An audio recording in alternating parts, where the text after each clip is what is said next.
السلام عليكم ورحمة الله وبركاته. نحمده ونستعينه ونستغفره ونؤمن به ونتوكل عليه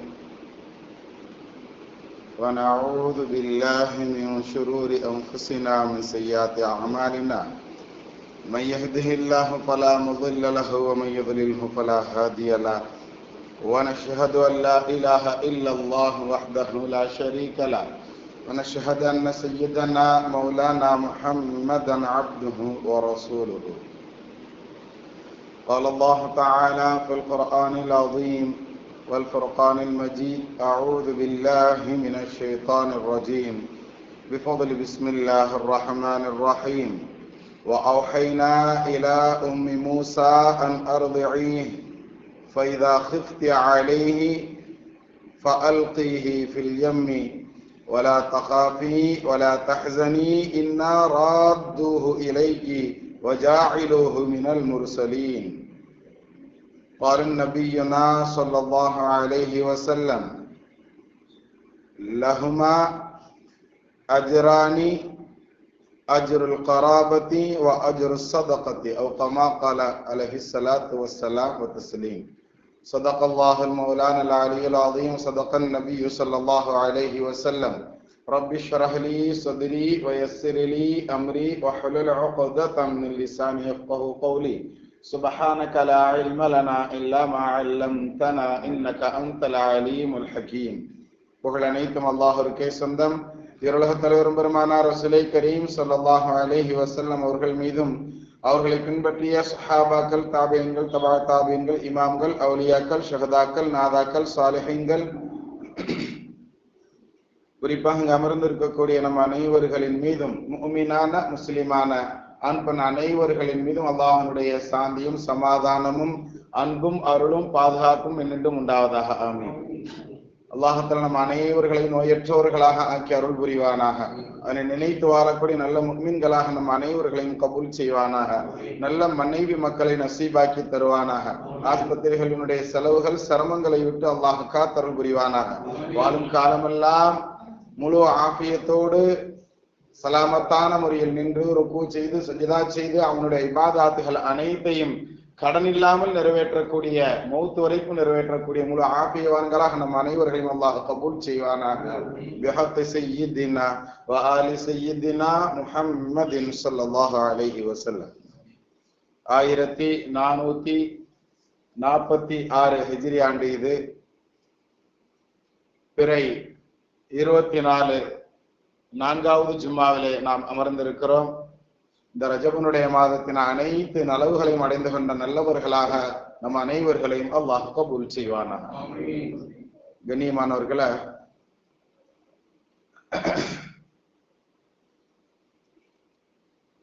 நம்ம இந்தியாவுல கிட்டத்தட்ட 3 பெண்களில் ஒரு பெண்ணுக்கு 5 நிமிடத்திற்கு ஒரு முறை ஏதாவது ஒரு விதத்தில் அவர்களுக்கு தொல்லை கொடுக்கப்படுகிறது என்ற செய்தியை புள்ளி விவர கணக்கினுடைய அடிப்படையில நமக்கு என்ன செய்யறாங்க, உலக சுகாதார மையத்திலிருந்து நமக்கு ஒரு தகவல் கொடுக்கறாங்க. கண்ணியத்திற்குரியவர்களை, இது நம்ம இந்தியாவில மட்டும்தானா அப்படிங்கிறது இல்ல, உலக அளவில் இருக்கக்கூடிய எல்லா நாடுகளிலும் சரி, அது 2ஆம் நூற்றாண்டுல இருந்து இப்ப இருக்கக்கூடிய 20ஆம் நூற்றாண்டு வரைக்கும் இந்த பெண்களின் மீது தொடுக்கப்படக்கூடிய இந்த அசம்பாவிதங்கள், அந்த அடக்குமுறைகள், இது ஆரம்ப காலம் முதல் இப்போ வரைக்கும் அது இருந்துகிட்டு தான் இருக்குங்கிறதுக்கு இந்த புள்ளி விவர கணக்கு ஒரு சான்று. கண்ணியத்திற்குரியவர்களை, 2020 எடுத்த கடைசியாக எடுக்கப்பட்ட புள்ளி விவர கணக்குல கிட்டத்தட்ட 1,12,000 சில்லற பெண்கள் என்ன செஞ்சிருக்கிறாங்க, தங்களின் மீது இது போன்று உண்டான பிரச்சனைகள் எல்லாம் இருக்கிறது, தங்கள்கிட்ட இந்த மாதிரி எல்லாம் தங்கள் மீது அநியாயம் செய்யப்பட்டிருக்கிறது என்ற அந்த குற்றச்சாட்டுகள், வழக்குகள் பதியப்பட்டிருக்கிறதாக என்ன செய்யப்படுகிறது, புள்ளி ஒரு கணக்கு சொல்லுகிறது. கண்ணியத்திற்குரியவர்களை, ஆக பெண்களுக்கு உண்டான, பெண்களுக்கு எதிரான அந்த வன்முறைகள் அப்படிங்கிறது இந்த உலகம் தோன்றியதிலிருந்து இருக்குது மாதிரிங்கிற உண்டான சூழ்நிலைகள்ல நமக்கு என்ன செய்யறாங்க, சொல்லி தர்றாங்க. அது 2வது நூற்றாண்டுல இருந்து கிட்டத்தட்ட 20ஆம் நூற்றாண்டில் நாம் இருந்து கொண்டு இருக்கிறோம்.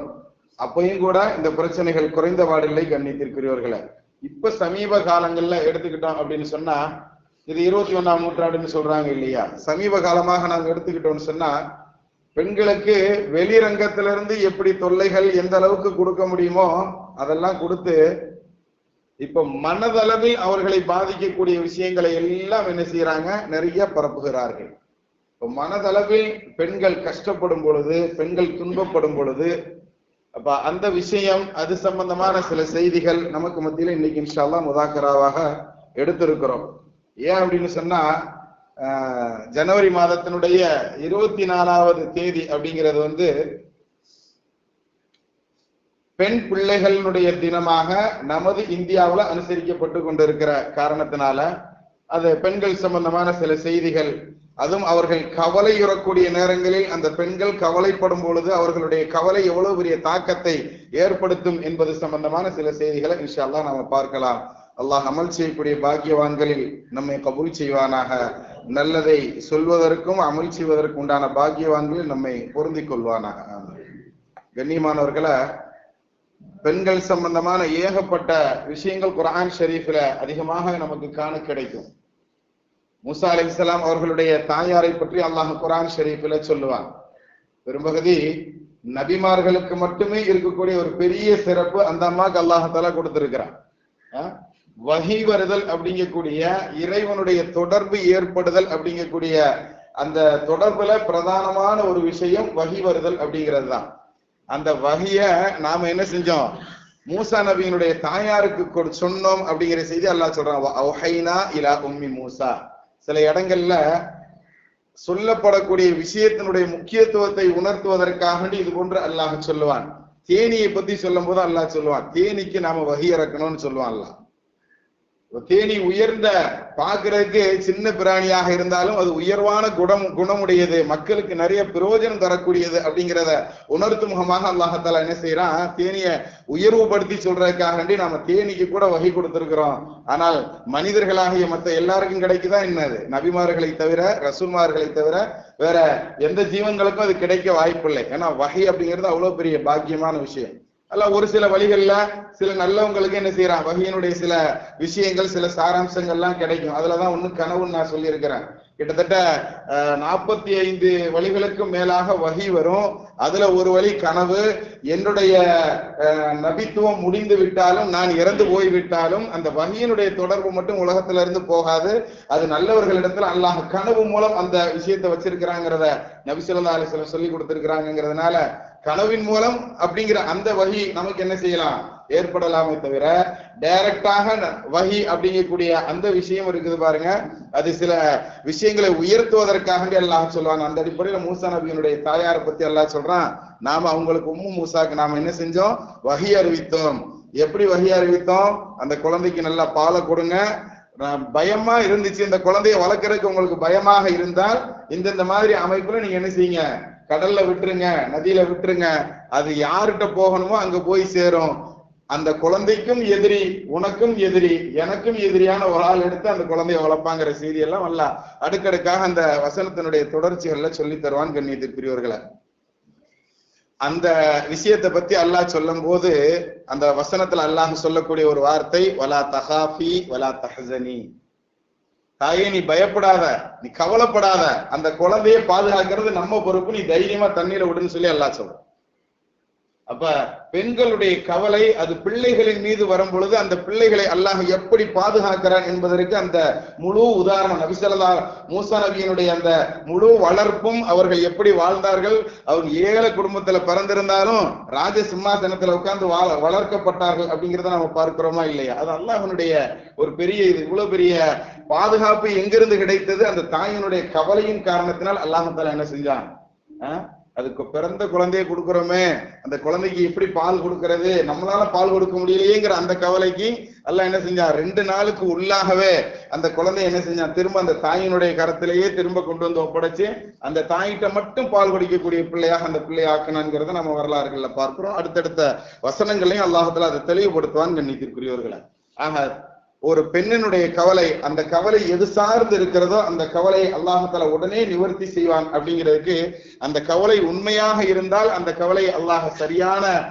நிவர்த்தி தருவான் என்பதை நமக்கு என்ன செய்கிறது இந்த வசனங்கள் எல்லாம் நமக்கு சொல்லி தரும். கண்ணியத்திற்குரியவர்களை, அடுத்து மரியம் அம்மாவை பத்தி அல்லாஹ் குர்ஆன்ல சொல்லும் போது ரொம்ப அருமையாக சொல்லி தருவான். அவர்களுடைய கவலை, அந்த விஷயத்தை பத்தி நாம பார்க்கும் பொழுது அவங்க ரொம்ப கவலையோடு இருந்தாங்க, அவர்கள் கவலைப்பட்டார்கள்ங்கிற செய்தியை குர்ஆன் ஷரீஃப்ல வரக்கூடிய அந்த வசனத்தினுடைய அடுத்த செய்தியில நீங்க கவலைப்படாதீங்கன்னு சொல்லி ஜிப்ரீல் அலைஹிஸ்ஸலாம் ஆறுதல் சொன்ன அந்த விஷயத்தை அல்லாஹ் குர்ஆன்லயே பதிய வச்சிருக்கிறான்.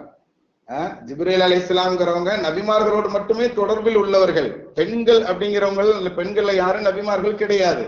ஆனால் அது போன்ற பெண்களிலும் கூட அவர்களுடைய கவலை உண்மையாக இருந்தால் அல்லாஹ் யாரை வைத்தும் என்ன செய்வான், ஜிப்ரீல் அலைஹிஸ்ஸலாம் வச்சு கூட என்ன செய்வான், அவங்களை ஆறுதல் படுத்துவான் அப்படிங்கிறத நம்ம பார்க்க முடியும். அவர்களுடைய உதாரணத்துல கவலைப்படாதீங்க தண்ணி இல்லைன்னு சொல்லி உங்களுடைய காலுக்கு கீழேயே அல்லாஹ் ஒரு நதியை ஓட வைக்கிறான் அப்படிங்கிற செய்தியை ஆறுதலாக சொன்ன விஷயம் குர்ஆன் ஷரீஃப்ல நமக்கு காண கிடைக்கும். கண்ணியத்திற்குரியவர்களை, இது மாதிரி பெண்கள் எது விஷயமாக கவலைப்படுறாங்களோ அது அல்லாஹ் உடனே என்ன செய்யறான், கபூல் செஞ்சு தர்றான். நம்மளுடைய வீட்டு பெண்களுக்கும் கவலைகள் என்ன இருக்கு அப்படிங்கறத நாம பார்த்து அதை நிவர்த்தி செய்யக்கூடிய நல்ல ஆண்களின் நல்ல கணவர்களில் அல்லாஹ் நம்ம கபூல் செய்வானா. கண்ணியமானவர்களை, ஆயிஷா அம்மா அவர்கள் மேல இட்டு கட்டப்பட்ட ஒரு சூழல் நமக்கு எல்லாம் தெரியும். அந்த விஷயத்தை நாம ரொம்ப விரிவாக சொல்லணும் அப்படிங்கிற அவசியம் இல்லை. ஆனால் அந்த ஒரு விதமான விஷயம் பேசப்பட்ட போது அந்த தாயினுடைய உள்ளம் எவ்வளவு கஷ்டப்பட்டு இருக்கும். ஒரு பெண் தகாதவள் அப்படிங்கக்கூடிய தகாத உறவு அப்படின்னு பேசப்படக்கூடிய அது போன்ற ஒரு செய்தி உலகத்தில் உண்டான அனைத்து முஃமின்களுக்கும் தாயாக இருக்கக்கூடிய ஒரு பெண்ணின் மீது சுமத்தப்படுது அப்படின்னு சொன்னா அது ஒரு சாதாரண விஷயமா? அதாவது நாம் வாழக்கூடிய காலங்களில் நாம நெக்ஸ்ட் லெவலுக்கு போறோம் அப்படின்னு சொன்னா இது மாதிரி எல்லாம் பிரச்சனைகள் வரும் அப்படிங்கிறதையும் நமக்கு அந்த உதாரணங்கள் சொல்லி தரும் சொல்லி பெருமக்கள் என்ன செய்வாங்க, விளக்கமாக சொல்லி தருவார்கள். இப்ப இது மாதிரி பிரச்சனை கூட பர்டிகுலரா ஒவ்வொரு குடும்பங்களையும் கூட வருவதற்கு வாய்ப்பு உண்டு. இறைவனை நெருங்கக்கூடிய நேரங்களில் மன சஞ்சலம், மன கவலைகள் இது போன்றெல்லாம் ஏற்படுவதற்குண்டான வாய்ப்புகள் வாழ்க்கையில உண்டு. ஏன்னா சிறந்த மனிதரான நபி ஸல்லல்லாஹு அலைஹி வஸல்லம் அவங்களுக்கு இது போன்று ஏற்பட்டு இருக்குங்கிற அது போன்ற விஷயங்கள் எல்லாம் நமக்கு அதை பக்குவப்படுத்தும். இது மாதிரி வந்தா நாம என்ன செய்யணும், பக்குவம் அடைந்து கொள்ளணுங்கிறதுக்காண்டிதான் இது மாதிரி உண்டான சூழல்களை எல்லாம் அவர்களுடைய வாழ்க்கையில் அல்லாஹ் அரங்கேற்றி இருக்கிறான். கண்ணியத்திற்குரியவர்களை, ஆயிஷா அம்மா சொல்றாங்க, என்னுடைய தாயும் என்னுடைய தந்தையும் பக்கத்திலே உட்கார்ந்து அழுதுகிட்டு இருக்கிறாங்க. நானும் அழுது 2 இரவு ஒரு பகல் முழுதாக அழுது இருக்கிறேன். என் கண்ணில் இதுக்கு மேல தண்ணி இல்லை, ரத்தம் தான் வரும் போல அது போன்ற சூழலில் நான் இருக்கிறேன் அப்படிங்கிற செய்தி அவங்களே ஹதீஸ்கள்ல சொல்றாங்கன்னு சொன்னா அவர்களுடைய கவலை எந்த அளவுக்கு இருந்திருக்குங்கிறத யோசிச்சுப்பாரு. அப்ப ஒரு நாள் என்ன செய்யறாங்க, நபி ஸல்லல்லாஹு அலைஹி வஸல்லம் கிட்டத்தட்ட 1 மாதம் வரைக்கும் நபி அவர்கள் என்னிடத்துல வரலங்கிற செய்தியும் ஆயிஷா அம்மா சொல்றாங்க. நபி அவர்கள் 1 மாத காலமாக இந்த பிரச்சனை நடந்துகிட்டு இருக்கிற வரைக்கும், எப்ப இந்த பிரச்சனை ஆரம்பிச்சதோ, மக்கள் எப்ப இது போன்று பேச ஆரம்பித்தார்களோ அது முதல் நபி அவர்கள் என்னை பார்க்கல, என் வீட்டுக்கு வரலைங்கிற செய்தி ஆயிஷா அம்மா சொல்றாங்க. அப்ப அது போன்ற கவலைகளோடு நான் இருக்கும் பொழுது ஒரு நாள் நபி அவர்கள் என்னை காண வந்தார்கள். முகமலர்ச்சியோட என்ன செய்யறாங்க, நபி ஸல்லல்லாஹு அலைஹி வஸல்லம் அவர்கள் வந்தார்கள். வந்த உடனே நான் சொன்னேன், அபு யூசுப் நபியினுடைய தந்தையாக இருந்த யாக்கூப் அலைஹிஸ்ஸலாம் ஒரு துவா செஞ்சாங்க. எப்படி, ஃபஸபுருன் ஜமீல் வல்லாஹுல் முஸ்தஆன், அல்லாஹ் தான் உதவியாளன், நீங்க பொறுமையா இருங்கன்னு சொல்லி நான் என்ன செஞ்சேன், நபி ஸல்லல்லாஹு அலைஹி வஸல்லமுக்கு சொன்னேன். இந்த துவாவை தவிர வேற சொல்றதுக்கு எனக்கு ஒன்னும் தோணல அந்த இடத்துல. யாரு, யூசுப் நபியினுடைய தந்தை செய்த அந்த துவா தான் உங்களுக்கும் எனக்கும் இப்பொழுது உண்டான ஒரே ஒரு ஆறுதல் மருந்துன்னு சொல்லி நான் இந்த விஷயத்த சொன்னேன். கொஞ்ச நேரம் நபி உட்கார்ந்து இருந்தாங்க. அது குளிர்காலமாக இருந்தது. நபியினுடைய உடம்பு முழுதும் வேர்த்துச்சு. குளிர்காலத்துல வேர்க்கிறதுங்கிறது ரொம்ப அபூர்வம். முத்துக்களை போன்று அவர்களுடைய உடம்புல வேர்வை வருவதை, அவர்களுடைய முகத்தில் வேர்வை சுரப்பதை நான் பார்த்தேன் அப்படிங்கிற செய்தியை ஆயிஷா என்ன செய்யறாங்க, அந்த ஹதீஸ்ல சொல்லி தருவாங்க. இந்த ஹதீஸை இமாம் புகாரி ரஹ்மத்துல்லாஹி அலைஹி என்ன செய்வாங்க, வஹீனுடைய கடுமை எப்படி இருக்குங்கிற வஹீனுடைய பாடத்திலையும் கொண்டு வருவாங்க. ஆயிஷா அம்மா மீது உண்டான இது போன்ற உண்டான சூழல்கள் நடந்துச்சு அப்படிங்கக்கூடிய அந்த தலைப்புலையும் இந்த ஹதீஸ் என்ன செய்வாங்க, இமாம் புகாரி ரஹ்மத்துல்லாஹி அலைஹி அவர்கள் கொண்டு வருவாங்க இந்த பாடத்தை, இந்த ஹதீஸ. அப்ப அந்த நேரத்துல ஆயிஷா அம்மா ரலியல்லாஹு தஆலா அன்ஹா அவர்களை பார்த்து நபி ஸல்லல்லாஹு அலைஹி வஸல்லம் சொன்னாங்க, யா ஆயிஷா, நீ அல்லாஹ்வுக்கு சுக்ர் செய், அல்லாஹ்வுக்கு நீ என்ன செய், சுக்ர் செய், இஹ்மதி, நீ அல்லாஹ்வை புகழ்ந்து கொள், ஏன் அப்படின்னு சொன்னா உன்னை அல்லாஹ் குற்றமற்றவள் என்பதாக அல்லாஹ் நிரூபித்து விட்டான் அப்படிங்கிற செய்திய என்ன செய்யறாங்க நபி ஸல்லல்லாஹு அலைஹி வஸல்லம் சொல்லிட்டு சூரத்து நூர்ல வரக்கூடிய ஆயிஷா அம்மா சம்பந்தமாக வரக்கூடிய கிட்டத்தட்ட 10 வசனங்களுக்கும் மேலாக 15 வசனங்களுக்கு உள்ளாக இருக்கக்கூடிய அவர்கள் கற்பொழுக்கம் உள்ளவர்கள் அப்பழுக்கற்றவர்கள்ங்கிற செய்தி அல்லாஹ் தஆலா என்ன செய்யறான் பதிய வைக்கிறான். ஆயிஷா அம்மா அந்த ஆயத்துகளை சொல்லி தர்றாங்க, நான் நபி ஸல்லல்லாஹு அலைஹி வஸல்லம் அவர்களுடைய கனவுல அல்லாஹ் தஆலா ஏதாவது உணர்த்துவான், நான் பத்தினியானவள் என்பதாக நான் நினைத்து கொண்டிருந்தேன். ஆனால் குர்ஆன் ஷரீஃப்ல கியாமத் நாள் வரைக்கும் நான் அப்பழுக்கற்றவள் என்பதாக கிட்டத்தட்ட 15 ஆயத்துகள் வரைக்கும் அல்லாஹ் எனக்கு இறக்கி கொடுத்தது. என்னால் அந்த சந்தோஷத்தை தாங்கவே முடியல. அந்த சந்தோஷத்தினுடைய வெளிப்பாடாக என்னுடைய தாய் தந்தையர்கள் சொன்னாங்க, என்ன சொன்னாங்க, உன்னை குற்றமற்ற அல்லாஹ் ஆயத்தை இறக்கிட்டான், நீ போய் நபிட்ட போய் பேசுன்னு சொல்லும் போது நான் நபி இடத்துல இப்ப பேசுறதுக்கு தயார் இல்ல, ஏன்னா 1 மாச காலம் நபி என்கிட்ட பேசல, இல்ல நான் முதல் அல்லாஹ்ட்ட தான் பேச போறேன்னு சொல்லி அல்லாஹுக்கு சுக்ர் செய்த அந்த நிகழ்வையும் புகாரி இமாம் என்ன செய்யறாங்க பதிவு வச்சிருக்கிறாங்க. கண்ணியத்திற்குரியவர்களே, எதுக்காக இதை நாம இங்க சொல்றோம்னா, ஒரு தாயினுடைய ஒரு கவலை, அது தன்னை இப்படி எல்லாரும் பேசுறாங்களே, இது நபிக்கு எவ்வளவு அவமானமாக இருக்கும், இது போன்ற இந்த கவலை என்ன செய்யுதுன்னு சொன்னா அவங்களை அப்பழுக்கற்றவர்கள் தூய்மையானவர்கள் அப்படிங்கிற விஷயத்த அல்லாஹ் கியாமத் நாள் வரைக்கும் பேச வச்சிருக்கிறாங்கிறது நமக்கு கண்கூடாக தெரியுதா இல்லையாங்கிறத நாம கவனத்துல எடுக்கணும். கண்ணியத்திற்குரியவர்களே, அதே மாதிரி அடுத்து நாம வரலாறுகள்ல பார்த்தோம் அப்படின்னு சொன்னா அஸ்மா பின்த் யஸீத் அப்படிங்கக்கூடிய ஒரு பெண்மணி, அஸ்மாங்கிறது அபூபக்கர் நாயகத்தினுடைய மகள் ஒருத்தவங்க இருக்கிறாங்க. இங்க யஸீதினுடைய மகள் அஸ்மான்னு சொல்லி ஹதீஸ்கள் எல்லாம் என்ன செய்வாங்க, 2 பேர் ஒரே மாதிரி இருந்துச்சுன்னா யாருடைய மகள்ங்கிறத என்ன செஞ்சிருவாங்க, மென்ஷன் பண்ணிடுவாங்க. அப்ப அந்த அஸ்மா அம்மா வந்து என்ன செய்யறாங்க, நபி ஸல்லல்லாஹு அலைஹி வஸல்லம் சஹாபாக்கள் குழுமி இருக்கக்கூடிய ஒரு சபையில வந்து கேட்கிறாங்க, அல்லாஹ்வினுடைய திருத்தூதரே, மதீனால இருக்கக்கூடிய பெண்கள் எல்லாம் சேர்ந்து ஒரு கேள்வி கேட்கறக்காண்டி என்னை அனுப்பி வச்சிருக்கிறாங்க, இது என்னுடைய கேள்வியும் என்னுடைய சந்தேகமும் தான் இது அப்படின்னு சொல்லி என்ன செய்யறாங்க, ஒரு கேள்வியை கேட்கிறாங்க. ஆண்களுக்கெல்லாம் நிறைய பலன்கள் கிடைக்குது, ஜமாத்தோட கூட்டமா மொத்தமா சேர்ந்து தொழுகிறாங்க, நிறைய நன்மைகள் என்ன செய்யறாங்க, 1க்கு 25 மடங்காக நன்மைகளை எடுத்துக் கொள்கிறார்கள். ஜனாசாவை தொழுக அவங்களுக்கு பாக்கியம் கிடைக்குது, அவங்க ஜனாசாவை கொண்டு போய் அடக்கம் செய்யக்கூடிய பாக்கியமும் அவர்களுக்கு கிடைக்குது. இது மாதிரி போர்கள்ல கலந்து கொள்ளக்கூடிய அந்த பாக்கியம் அவர்களுக்கு சிறப்பான அந்த பாக்கியம் கிடைச்சிருக்கு. எங்களுக்கெல்லாம் இது மாதிரி எதுவுமே இல்லையே, நாங்க வெறும் வீட்டை மட்டும் காவல் காத்து கொண்டு இருக்கிறோம், பிள்ளைகளை மட்டும் தானே வளர்க்கிறோம், இது மாதிரி உண்டான சூழலை எங்களுக்கு உண்டான அவர்களை போன்று நன்மையினுடைய விஷயத்துல ஈக்குவலாக இருக்கிறதுக்கு எங்களுக்கு என்ன இருக்குன்னு அவர்களுடைய அந்த கவலை அந்த ஹதீஸ்ல வெளிப்படும். நல்லா படிச்சு பார்த்தோம்னு சொன்னா அவர்கள் கேட்கக்கூடிய ஒவ்வொரு துணியும் நம்மளுக்கு இது மாதிரி நன்மை சம்பாதிக்க முடியலையேங்கிற அந்த கவலை அல்லாஹ் நபி ஸல்லல்லாஹு அலைஹி வஸல்லம் என்ன செஞ்சாங்க, ரொம்ப அருமையாக சொல்லி கொடுப்பாங்க அந்த ஹதீஸ்ல. அஸ்மாவே, உங்களை யார் அனுப்புனாங்களோ அந்த பெண்கள்கிட்ட போய் சொல்லுங்க, நீங்களும் ஆறுதல் அடைந்து கொள்ளுங்கள், நீங்கள் உங்களுடைய கணவன்மார்களுக்கு கட்டுப்பட்டு நீங்க நடந்தீங்க அப்படின்னு சொன்னா, அவர்களுடைய தேவைகளை நீங்கள் சரி செய்து கொடுத்தீர்கள்னு சொன்னா, அவர்களுடைய பிள்ளைகளை நல்ல முறையில் நீங்கள் பார்த்து கொண்டாலே போதும்.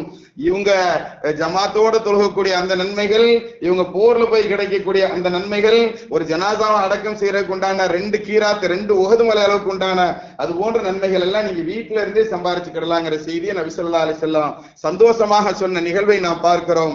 அது எதனால் அவர்களுக்கு கிடைத்தது, அவர்களுடைய கவலை, நம்மளால அமல் செய்ய முடியலையே அப்படின்னு அவர்களுடைய கவலை, அதனுடைய பிரதிபலன் அவர்களுக்கு எதை கிடைக்க வச்சுச்சு, நீங்க வீட்டுல நல்ல முறையில இருந்து வீட்டை சரியாக நிர்வாகம் செய்தாலே உங்களுக்கு எல்லாம் கிடைக்கும், எல்லா நன்மைகளும் கிடைக்கும். வெளியே போய் சுத்திட்டு அலைஞ்சு திரிஞ்சு நன்மைகளை சம்பாதிக்கக்கூடிய ஆண்களை காட்டிலும் அவர்களுடைய நன்மை உங்களுக்கு வீட்டுல இருந்துகிட்டே நீங்க பாத்துக்கிடலாம்னு சொல்றாங்கன்னா, அப்ப எவ்வளவு அந்த கவலையினுடைய விஷயம் அவர்களை எவ்வளவு ஒரு ஆறுதல் பெற வைத்திருக்கிறது அப்படிங்கிறத நம்ம பார்க்க முடியும். கண்ணியத்திற்குரியவர்களை, அது ஜைனப் அப்படிங்கக்கூடிய ஒரு பெண்மணி, நபி ஸல்லல்லாஹு அலைஹி வஸல்லம் அவர்களுடைய மகள் ஒருத்தவங்க ஜைனப் இருக்கிறாங்க. இவங்களை வந்து ஜைனப் சகஃபியா என்பதாக வரலாற்று ஆசிரியர்கள் ஹதீஸ் கலை வல்லுநர்கள் குறிப்பிடுறாங்க. இவங்க அப்துல்லாஹ் இப்னு மஸ்ஊத் அவர்களுடைய மனைவியாக இருந்தாங்க. நபி ஸல்லல்லாஹு அலைஹி வஸல்லம் பெண்களுக்கு என்ன செய்யறாங்க, நிறைய விஷயங்கள், அதாவது ரொம்ப நம்ம எல்லாம் கேள்விப்பட்டிருக்கோம்ல, நரகத்துல நிறைய பாக்குறேன், அதனால நீங்க நிறைய தான தர்மங்கள் செஞ்சுக்கோங்கன்னு இந்த விஷயங்களை சொல்லுவாங்க பாருங்க. இந்த மாதிரி விஷயங்கள் சொல்லப்பட்ட உடனே அவர்களுடைய உள்ள என்ன செய்யுது, தர்மம் செய்யணும் அப்படிங்கிற ஒரு எண்ணத்துக்கு வந்துருது. இந்த அம்மாவுக்கு ஜைனப் ரலியல்லாஹு தஆலா அன்ஹா அவங்களுக்கு தர்மம் செய்யணுங்கிற எண்ணம் அவர்களுடைய உள்ளத்துல தோன்றியது. அதுல நபி ஸல்லல்லாஹு அலைஹி வஸல்லம் அந்த பயானம் முடிக்கும் போது சொல்லுவாங்க, பணங்காசுகள் மட்டும்தான் இல்லை, நீங்கள் அணிந்திருக்கக்கூடிய ஆபரணங்களாக இருந்தாலும் கூட அதை கூட நீங்க என்ன செய்யலாம், கொடுத்து உதவலாம், தர்மம் செய்யலாங்கிற விஷயத்த சொன்ன உடனே நேரா வீட்டுக்கு வந்தாங்க. வீட்டுக்கு வந்து தன்னுடைய கணவரை கூப்பிட்டு சொன்னாங்க, நபி ஸல்லல்லாஹு அலைஹி வஸல்லம் போய் எனக்கு ஒரு சந்தேகம் இருக்கு, கேட்க முடியுமா உங்களால? நாம் செய்யக்கூடிய தான தர்மங்களை கணவனுக்கு கொடுக்கலாமான்னு கேட்கணும். ஏன்னா அவர் ரொம்ப கஷ்டப்படக்கூடிய நபராக இருந்தார், தன்னுடைய கணவருங்கிறதுனால அவங்களுக்கு கொடுக்கலாமாங்கிற இந்த சந்தேகத்தை கேட்க சொன்னாங்க. அப்ப அந்த சஹாபி ரொம்ப வருத்தத்தோட, அவங்களுக்கு ரொம்ப கூச்ச சுபாவம் உடையவர்கள். அந்த ஹதீஸ் அந்த அம்மாவே அறிவிப்பு செய்யறாங்க, என்னுடைய கணவர் கூச்சத்தினால் என்ன செய்யல, இதை நான் கேட்கறதுக்கு எனக்கு சங்கோஜமா இருக்கு, நீயே கேட்டு சொல்ல அப்படின்னு சொல்லிடுவாங்களா மனைவிட்ட. இப்ப நான் என்ன செஞ்சேன், நபியிடத்துல கேட்கறதுக்காக வேண்டி பெண்கள் பகுதிக்கு வரும் பொழுது அங்க அன்சாரி பெண்கள்ல 2-3 பேரை சேர்த்துக்கிட்டு பிலால் ரலியல்லாஹு தஆலா அவங்கள கூப்பிட்டு பிலால் நாயகத்திட்ட சொன்னோம், நாங்க யாருன்னு நபிட்ட சொல்லிடக்கூடாது, இந்த கேள்வியை கேட்கிறவங்க சொல்லாம இது மாதிரி பெண்கள் கேட்கிறாங்கன்னு இந்த தகவலை கேட்டுட்டு வாங்க, ஒரு பெண் தனது கணவனுக்கு என்ன செய்யலாமா, தர்மம் செய்யலாமா அப்படிங்கிற இந்த விஷயத்தை கேட்க சொல்லுவாங்க. அப்ப என்ன செய்வாங்க, அந்த பிலால் ரலியல்லாஹு தஆலா அவங்க போய் நபியிடத்துல அது போன்று கேட்பார்கள். அப்படி கேட்கக்கூடிய நேரத்துல இது யாரு கேட்டதுங்கிறத நபி ஸல்லல்லாஹு அலைஹி வஸல்லம் முதல் கேட்பாங்க. பிலால் நாயகம் சொல்லுவாங்க, அன்சாரி பெண்கள்ல ஒருத்தவங்களும் ஜெய்னபமா, ஜெய்னப்னா யாரு, எனது மகள் ஜெய்னபா, வேற யாருன்னு கேட்பாங்க. அப்ப ஜெய்னப் சகஃபியா அப்படின்னு பெயர் சொல்லப்படும். அப்ப அவர்களுக்கு பதில் சொல்லுவாங்க, நபி ஸல்லல்லாஹு அலைஹி வஸல்லம் அவர்கள் சொன்னதை நாம ஆரம்பத்திலேயே வாசித்து காட்டினோம். அந்த ஹதீஸினுடைய தொடர்ச்சியில லஹ்மா அஜ்ரானி, அந்த பெண்கள்கிட்ட போய் நீங்க சொல்லிருங்க, அந்த பெண் தனது கணவனுக்கு கொடுத்தா அவளுக்கு 2 மடங்கு கூலி கிடைக்கும், மத்த யாருக்கும் தர்மம் செஞ்சா ஒரு 100 மடங்குன்னு வச்சுக்கிட்டோம்னு சொன்னா இந்த பெண் கணவருக்கு கொடுக்கறதுனால 2 மடங்கு கிடைக்கும். ஒண்ணு உறவை அரவணைத்து கொண்டதும் கிடைக்கும், இன்னொன்னு தர்மம் செஞ்ச நன்மையும் கிடைக்குங்கிற 2 விஷயத்தை நபி ஸல்லல்லாஹு அலைஹி வஸல்லம் சொன்னார்கள். ஆக கணவன்மார்களாக இருந்தாலும் சரி, மூசா அலைஹிஸ்ஸலாமுடைய தாய் போன்று பிள்ளைகளுடைய விஷயமாக இருந்தாலும் சரி, அந்த பெண்களுடைய கவலை யாரின் மீது எது விஷயமாக இருக்கிறதோ அதனை நிறைவேற்றுவதற்கு அல்லாஹ்வே இறங்கி வருகிறான் என்பதுதான் இந்த போன்ற நாம் பார்த்த 5 நிகழ்வுகளிலும் நாம் பார்க்க முடியும். கண்ணியவான்களை, அது போன்ற பெண்களாக நமது பெண்களை வார்த்தெடுப்பதற்குண்டான பாக்கியவான்களில் அல்லாஹ் நம்மை கபூல் செய்வானாக. பிஹக்கி சய்யிதினா வ ஆலி சய்யிதினா முஹம்மதின் ஸல்லல்லாஹு அலைஹி வஸல்லம்.